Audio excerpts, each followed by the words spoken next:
షారుఖ్ ఖాన్ గురించి మాట్లాడుకుంటున్నప్పుడు ఆటోమేటిక్గా సల్మాన్ ఏం చేస్తున్నాడు అనే డిస్కషన్ వస్తుంది. పైగా భాయిజాన్ బర్త్డే కూడా వస్తోంది. మరి సల్మాన్ సైలెంట్గా ఉండడు కదా, ఏదో సర్ప్రైజ్ ప్లాన్ చేస్తుంటాడుగా. అందుకు డిసెంబర్ 27 వరకు వెయిట్ చేయమంటున్నాడు. సికిందర్ రిలీజ్ చేసి తన ఫ్యాన్స్ ను బాలీవుడ్ ను చాలా డిసప్పాయింట్ చేశాడు సల్మాన్. కానీ ఇప్పుడు తెరకెక్కుతున్న చిత్రం మామూలు సినిమా కాదు.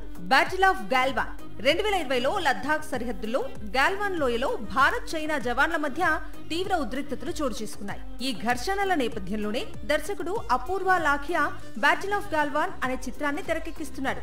సల్మాన్ ఆర్మీ ఆఫీసర్ గా నటిస్తున్నాడు. ఇంతకీ సల్మాన్ ఖాన్ నటిస్తున్న ఈ మూవీ రిలీజ్ ఎప్పుడు అంటే వచ్చే ఏడాది ఆగస్టు 15కు రిలీజ్ చెయ్యాలి అనుకుంటున్నట్లు వార్తలు వినిపిస్తున్నాయి. డిసెంబర్ లో షూటింగ్ మొత్తం పూర్తవుతుందట.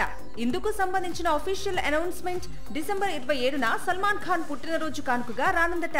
ఇటీవలే తన 60వ పుట్టినరోజు కానుకగా షారుఖ్ కింగ్ అనే మూవీ టీజర్ ను రిలీజ్ చేసి ఫ్యాన్స్ ను సర్ప్రైజ్ చేశాడు.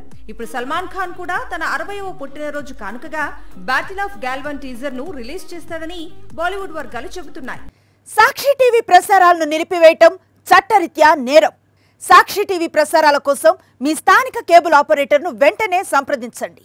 DTH లో ఇంటర్నెట్ లో కూడా సాక్షి టీవీ ప్రసారాలను వీక్షించవచ్చు.